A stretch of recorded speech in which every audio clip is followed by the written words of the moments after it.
नमस्कार, बिहारी न्यूज देख रहे हैं आप। मैं हूं आपके साथ नेहा। आज है 8 दिसंबर, दिन रविवार। खबरों की ओर बढ़ने से पहले एक नजर सुर्खियों पर। सरकार ने बालू पत्थर खनन पर सख्ती बढ़ाई। सीसीटीवी कैमरे बंद होने पर कार्रवाई का आदेश। कमांड एंड कंट्रोल सेंटर से जुड़ेंगे बालू घाट। बिहार बोर्ड 2025 की परीक्षा शेड्यूल जारी। इंटर परीक्षा 1 से 15 फरवरी तक, मैट्रिक की परीक्षा 17 से 25 फरवरी तक होगी आयोजित। मार्च और अप्रैल में रिजल्ट होगी घोषित।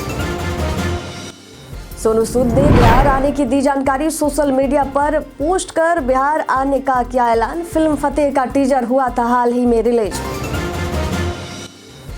और बिहार में 8 से 9 दिसंबर से मौसम में बदलाव। पश्चिमी विक्षोभ से हल्की बारिश की संभावना। तापमान में 3 से 4 डिग्री सेल्सियस की गिरावट। उपभोक्ताओं पर नकेल कसने की तैयारी। हर घर कॉल करेगी बिजली कंपनी। ऊर्जा प्रबंधन का काम एआई के माध्यम से होगा। बिहार बोर्ड टॉपर्स की पुरस्कार राशि में बढ़ोतरी। टॉपर्स को 2 लाख रुपए तक मिलेगा पुरस्कार। बिहार बोर्ड ने अवार्ड राशि दोगुनी की। और दूसरे दिन भी ऑस्ट्रेलिया का दबदबा। भारतीय टीम की दूसरी पारी भी बिखरी। भारत ने 128 रन पर गंवाए 5 विकेट। अब खबरें विस्तार से। हिंदुस्तान एरोनॉटिक्स लिमिटेड ने डिप्टी मैनेजर सिविल और मेडिकल ऑफिसर फिजिशियन के पदों पर भर्ती निकाली है। आवेदन प्रक्रिया शुरू है और आवेदन की अंतिम तारीख है 24 दिसंबर 2024। योग्यता की बात करें तो डिप्टी मैनेजर सिविल उम्मीदवार के पास किसी भी मान्यता प्राप्त संस्थान विश्वविद्यालय से सिविल इंजीनियरिंग की डिग्री होनी चाहिए और मेडिकल ऑफिसर फिजिशियन के पास किसी भी मान्यता प्राप्त विश्वविद्यालय या संस्थान से एमबीबीएस की डिग्री होनी चाहिए। आयु सीमा की बात करें तो डिप्टी मैनेजर सिविल उम्मीदवारों की अधिकतम आयु 38 वर्ष है और मेडिकल ऑफिसर फिजिशियन उम्मीदवारों की अधिकतम आयु सीमा 30 वर्ष होनी चाहिए। इच्छुक उम्मीदवार हमारे स्क्रीन पर दिखाए गए इस वेबसाइट पर जाकर आवेदन कर सकते हैं। आप ऑफलाइन भी आवेदन कर सकते हैं। प्रदेश में बालू और पत्थर के अवैध खनन और परिवहन पर रोक लगाना सरकार की प्राथमिकता है, लेकिन इसके बावजूद ये घटनाएं थमने का नाम नहीं ले रही है। अब सरकार ने इस पर सख्ती दिखाते हुए एक और बड़ा कदम उठाया है। खान एवं भूतत्व विभाग ने आदेश जारी किए हैं कि अगर बालू घाटों पर लगे सीसीटीवी कैमरे बंद होते हैं तो संबंधित बंदोबस्तधारी पर कार्रवाई की जाएगी। जिन घाटों पर सीसीटीवी लगाए गए हैं उन्हें कमांड एंड कंट्रोल सेंटर से जोड़ा जाएगा ताकि किसी भी अवैध गतिविधि पर तुरंत नजर रखी जा सके। बता दें कि हाल ही में कुछ जिलों से सीसीटीवी कैमरे के बंद होने और खराब होने की जानकारी सामने आई थी, जिसके बाद विभाग ने सख्त निर्देश जारी किए हैं। बिहार विद्यालय परीक्षा समिति 2025 की मैट्रिक और इंटर परीक्षाओं का शेड्यूल जारी किया गया है। बीएसईबी अध्यक्ष आनंद किशोर ने बताया कि इंटरमीडिएट की परीक्षा 1 फरवरी से 15 फरवरी तक आयोजित की जाएगी। वहीं मैट्रिक की परीक्षा 17 फरवरी से 25 फरवरी तक चलेगी।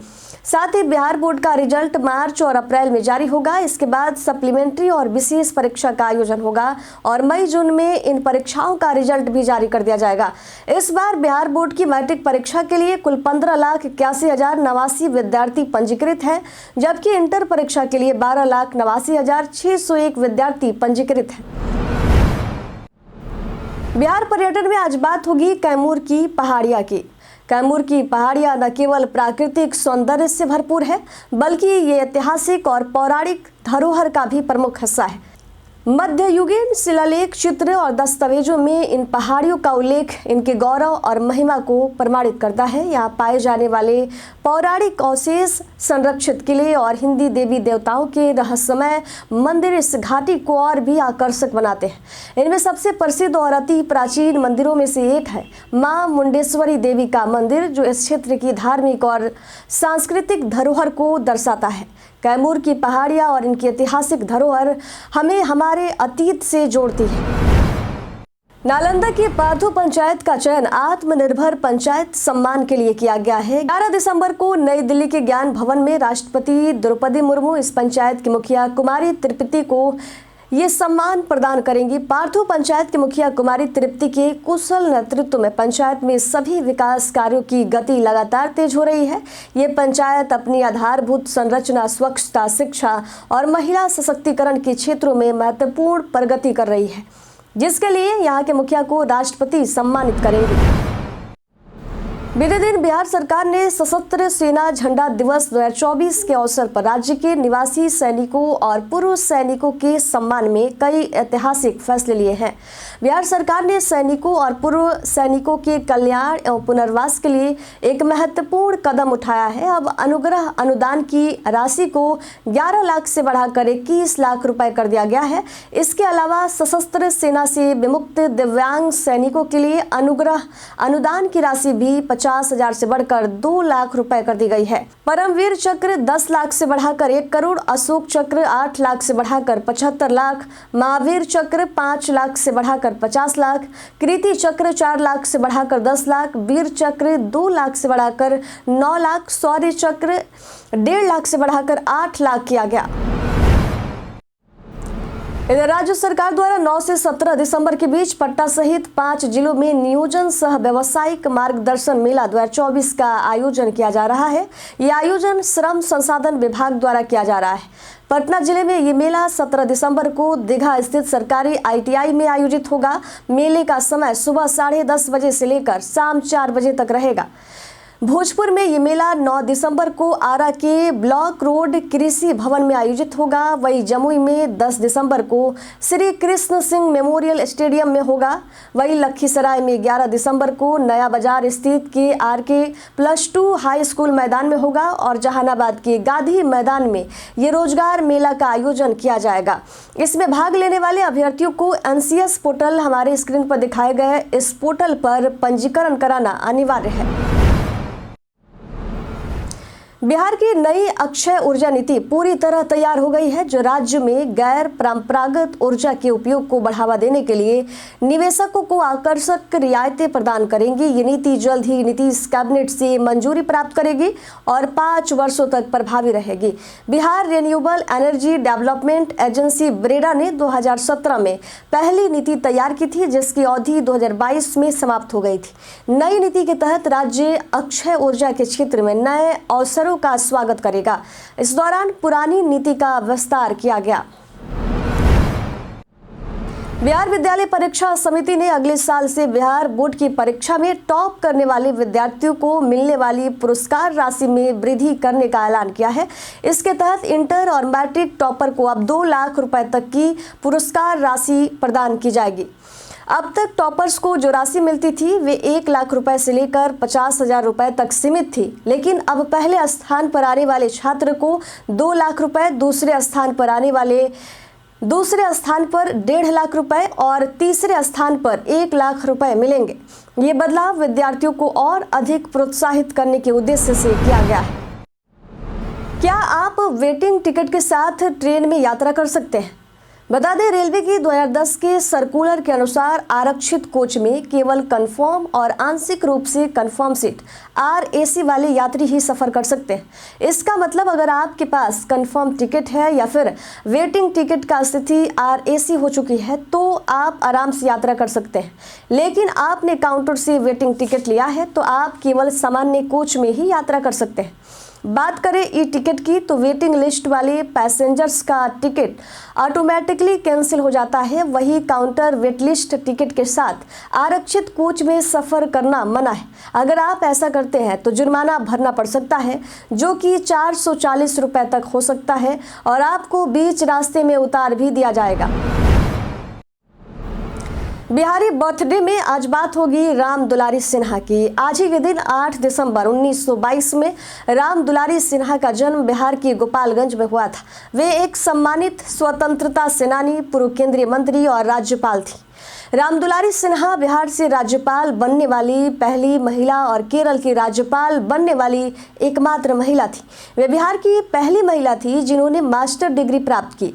उनकी राजनीतिक यात्रा 1951 में बिहार के मेजरगंज विधानसभा क्षेत्र से शुरू हुई। वे श्रम, रोजगार, समाज कल्याण जैसे विभागों में बिहार सरकार में मंत्री रही थी। वे 1984 से 85 तक केंद्रीय गृह राज्य मंत्री भी रही थी। इसके अलावा वे कई विभागों में अपनी सेवाएं दे चुकी हैं। BPSC नॉर्मलाइजेशन के खिलाफ प्रदर्शन में शामिल हुए मशहूर शिक्षक खान सर की तबीयत अचानक बिगड़ गई। उन्हें डिहाइड्रेशन और थकान के कारण पटना के डॉक्टर प्रभात मेमोरियल हीरामती हॉस्पिटल में भर्ती कराया गया है। अस्पताल के एमडी डॉक्टर सतीश कुमार ने बताया कि खान सर की स्थिति अब पहले से बेहतर है और उनका इलाज जारी है। डॉक्टर के अनुसार खान सर का शरीर काफी डिहाइड्रेट हो चुका था, जिसके चलते उन्हें सलाइन चढ़ाई जा रही है। हालांकि डॉक्टर ने एक राहत की बात भी कही है कि खान सर जल्द ही पूरी तरह से स्वस्थ होकर अस्पताल से डिस्चार्ज हो जाएंगे। सोनू सूद ने बीते दिन अपने सोशल मीडिया अकाउंट के माध्यम से ये जानकारी दी कि वे जल्द ही बिहार आ सकते हैं। उन्होंने लिखा कि सोच रहा हूं बिहार में आकर फतेह का झंडा लहरा दिया जाए, का कहत हो भैया। बता दें कि सोनू सूद की आगामी फिल्म फतेह का टीजर हाल ही में रिलीज हुआ है और ये टीजर फिल्म पुष्पा 2 के साथ सिनेमा घरों में दिखाया गया था। इस फिल्म के प्रमोशन के सिलसिले में सोनू सूद का बिहार आना तय माना जा रहा है। हालांकि उन्होंने अभी तक अपनी यात्रा कार्यक्रम के बारे में कोई आधिकारिक जानकारी नहीं दी है। अब पासपोर्ट बनवाने के लिए लंबी दूरी तय करने की जरूरत नहीं पड़ेगी। केंद्र सरकार ने एक नई पहल शुरू की है, जिसके तहत अगले 5 वर्षों में डाकघरों के माध्यम से पासपोर्ट सेवा केंद्रों की संख्या 442 से बढ़ाकर 600 करने की योजना बनाई गई है। इस कदम का मुख्य उद्देश्य नागरिकों को उनके नजदीकी डाकघर में ही पासपोर्ट की सुविधा उपलब्ध कराना है। अब नागरिक अपने नजदीकी डाकघर के CSC से पासपोर्ट के लिए आवेदन कर सकते हैं। इसका फायदा लाखों लोगों को मिलेगा जो बिना किसी परेशानी के आसानी से पासपोर्ट बनवा सकेंगे। इस पहल के तहत डाक विभाग और विदेश मंत्रालय के बीच एक समझौता ज्ञापन पर हस्ताक्षर हो चुके हैं, जिसके अनुसार 2028 से 29 तक ये सुविधा पूरे देश में लागू की जाएगी। बिहार में अब स्मार्ट प्रीपेड मीटर के जरिए बिजली उपभोक्ताओं की खपत पर नजर रखी जाएगी। केंद्र सरकार के उपक्रम रूरल इलेक्ट्रिफिकेशन कारपोरेशन ने बिहार के south Bihar power distribution company limited का चयन किया है। इस पहल के तहत 1 लाख उपभोक्ताओं पर अध्ययन किया जाएगा, जिसमें उनकी बिजली खपत के पैटर्न और असामान्य खपत की पहचान की जाएगी। स्मार्ट मीटर डेटा आधारित मैसेज और फोन कॉल्स भेजे जाएंगे। यह अध्ययन 1 साल तक चलेगा, जिससे ऊर्जा प्रबंधन में सुधार और वितरण लॉस को कम करने में मदद मिलेगी। बता दें, ऊर्जा प्रबंधन का काम AI के माध्यम से होगा। मौसम विज्ञान केंद्र के अनुसार बिहार में 8 और 9 दिसंबर से मौसम में बड़ा बदलाव देखने को मिलेगा। उत्तर पश्चिम भारत में पश्चिमी विक्षोभ का प्रभाव शुरू होने की संभावना है। इसके साथ ही पूर्वी और पश्चिमी हवाओं के मिलन से बिहार में हल्की सी मध्यम वर्षा हो सकती है। मौसम विभाग के मुताबिक इस दौरान दिन के तापमान में 3 से 4 डिग्री सेल्सियस की गिरावट आ सकती है, जबकि रात का तापमान बढ़ सकता है। इस मौसम में बुजुर्गों और बच्चों का खास ख्याल रखना होगा। अगले 24 घंटे में न्यूनतम तापमान में 1 से 3 डिग्री की गिरावट हो सकती है। शिक्षा विभाग के अपर मुख्य सचिव डॉक्टर एस सिद्धार्थ ने बच्चों और शिक्षकों से जुड़े कई अहम सवालों के जवाब दिए। डॉक्टर सिद्धार्थ ने एक महत्वपूर्ण बातें कही कि एक अशिक्षित बच्चा पूरी गांव के लिए मुसीबत है और इस समस्या से निपटने के लिए उन्होंने समाज से अपील की कि वे बच्चों को स्कूल भेजने में अपनी जिम्मेदारी समझें। उनका कहना था कि अगर कोई बच्चा स्कूल नहीं जा रहा है और सड़क पर दिखे तो ये गांव और समाज की जिम्मेदारी बनती है कि उसे स्कूल भेजा जाए। इसके साथ ही उन्होंने शिक्षा विभाग के एक नए लक्ष्य का भी खुलासा किया। डॉक्टर सिद्धार्थ ने बताया कि 1 अप्रैल 2025 से जैसे ही बच्चे अगली क्लास में जाएंगे, उन्हें निजी स्कूलों की तरह किताबें और ड्रेस उपलब्ध कराई जाएंगी, ताकि हर बच्चा 1 अप्रैल से नई किताबों और ड्रेस के साथ स्कूल जा सके। आप नई कार की डिलीवरी लेने जाएं तो इन बातों का जरूर ध्यान दें। कार का एक्सटीरियर चेक करें। नई कार की बॉडी में कोई खरोच, डेंट या पेंट की गड़बड़ी ना हो, ये जरूर सुनिश्चित करना चाहिए। कार का इंटीरियर चेक करें। सभी सीटें, डैशबोर्ड और स्टीयरिंग चेक करें ताकि कोई सामान खराब या गंदा ना हो। इंजन और परफॉर्मेंस चेक करें। इंजन की आवाज़, रफ्तार और ब्रेकिंग सिस्टम की जांच जरूर करें। डॉक्यूमेंट और वारंटी चेक जरूर करें। सभी जरूरी डॉक्यूमेंट्स जैसे कि रजिस्ट्रेशन, इंश्योरेंस और वारंटी पेपर चेक करें। ओडोमीटर और फ्यूल, ओडोमीटर की रीडिंग और फ्यूल की स्थिति पर नजर डालें। इन 5 महत्वपूर्ण बिंदुओं का ध्यान रखें ताकि आपकी नई कार की डिलीवरी का अनुभव शानदार हो। इधर बिहार के मुख्यमंत्री नीतीश कुमार ने गोपालगंज जिले में 60 करोड़ की लागत से बनने वाले दुग्ध उत्पादन संयंत्र का शिलान्यास किया। यह संयंत्र गोपालगंज के कटिया में स्थापित किया जाएगा, जो उत्तर प्रदेश की सीमा से सटा हुआ है। 1 लाख लीटर प्रतिदिन की क्षमता वाले इस संयंत्र के बन जाने से क्षेत्रीय दुग्ध उत्पादकों को अपने दूध की खपत में आसानी होगी और दूध उत्पादन में भी बढ़ोतरी होगी। साथ ही इस योजना से रोजगार के अवसर भी सृजित होंगे। इस परियोजना का निर्माण Bihar state milk cooperative federation द्वारा किया जाएगा। बिहार विधानसभा में नेता प्रतिपक्ष और राजद नेता तेजस्वी यादव ने एक बार फिर मुख्यमंत्री नीतीश कुमार पर तीखा हमला बोला। बीते दिन शेखपुरा में पत्रकारों से बातचीत के दौरान तेजस्वी यादव ने आरोप लगाया कि नीतीश कुमार ने बिहार को विशेष राज्य का दर्जा दिलाने की अपनी बात पूरी तरह से भूल चुके हैं। उनका कहना था कि यह सबसे बेहतरीन मौका था जब नीतीश कुमार केंद्र सरकार से ये मांग कर सकते थे, लेकिन वे ऐसा नहीं कर रहे हैं। तेजस्वी ने कहा कि उन्हें राज्य के विकास से कुछ मतलब नहीं है।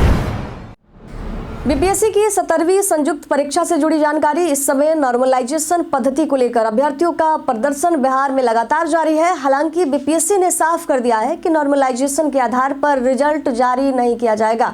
इसके बावजूद छात्रों का प्रदर्शन थमा नहीं है। इस मुद्दे पर बिहार के उप मुख्यमंत्री सम्राट चौधरी ने छात्रों से अपील की है। उन्होंने कहा कि वे सिर्फ बीपीएससी पर ध्यान केंद्रित करें और किसी भ्रम में ना पड़े। वहीं बीपीएससी के अध्यक्ष रवि मनु भाई परमार ने बताया कि आयोग की ओर से नॉर्मलाइजेशन पद्धति से संबंधित कोई आधिकारिक विज्ञप्ति जारी नहीं की गई है। साथ ही परीक्षा में कोई बदलाव नहीं किया गया है। भारत और ऑस्ट्रेलिया के बीच एडिलेड में चल रहे टेस्ट मैच के दूसरे दिन ऑस्ट्रेलिया ने अपनी पारी 337 रन पर समेटी, जिसमें भारतीय गेंदबाज सिराज और बुमराह ने 4-4 विकेट लिए। इसके बाद भारत की दूसरी पारी भी पूरी तरह से बिखर गई और टीम ने 128 रन पर ही 5 विकेट गंवा दिए। दूसरे दिन भी भारतीय बल्लेबाजी ऑस्ट्रेलियाई गेंदबाजों के सामने असहाय नजर आई, जहां प्रमुख बल्लेबाज KL Rahul 7 run, Virat Kohli 11 run और रोहित शर्मा महज 6 रन बनाकर पवेलियन लौटे। दूसरे दिन का खेल खत्म होने तक ऋषभ पंत 28 रन और नीतीश रेड्डी 15 रन बनाकर अपनी क्रीज पर जमे हुए। कई कारणों से दर्ज है भारत के इतिहास में आज की तारीख। आज के दिन सन 2003 में वसुंधरा राजे सिंधिया राजस्थान के मुख्यमंत्री पद पर आसीन हुई थी। आज के दिन 2003 में ही उमा भारती मध्य प्रदेश के मुख्यमंत्री पद पर आसीन हुई थी।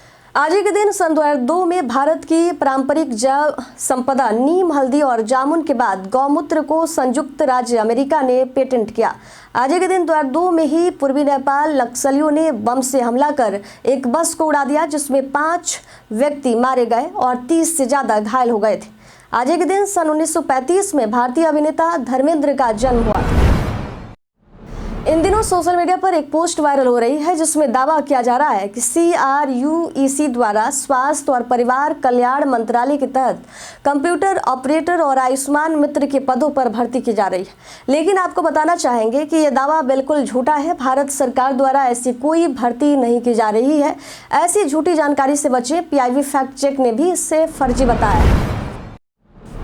व्हाट्सएप ने अपने यूजर्स के लिए एक नया फीचर पेश किया है, जिसमें चैटिंग का अनुभव और भी दिलचस्प होगा।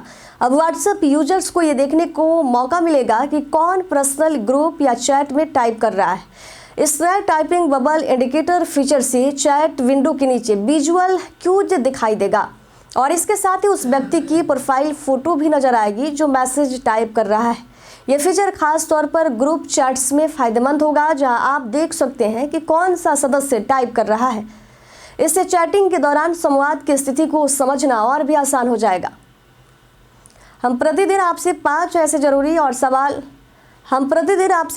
ऐसे जरूरी सवाल और उसके जवाब बताएंगे, जो कि बीपीएससी, बिहार पुलिस दारोगा समेत SSC जैसे अन्य प्रतियोगी परीक्षाओं में काम आएंगे। सवाल इतिहास, बिहार स्पेशल, विज्ञान, करेंट अफेयर्स और भूगोल से रहेंगे। पूछे गए 5 सवालों में आपने कितना सही उत्तर दिया, ये हमें कमेंट करके जरूर बताइएगा। हमारा पहला सवाल है, उत्तराखंड में PM आवास योजना के तहत कितने किफायती घर बनाए जाएंगे? ऑप्शन ए है 10,000, ऑप्शन बी है 12,000, ऑप्शन सी है 16,000 और ऑप्शन डी है 20,000। इसका सही उत्तर होगा 16,000।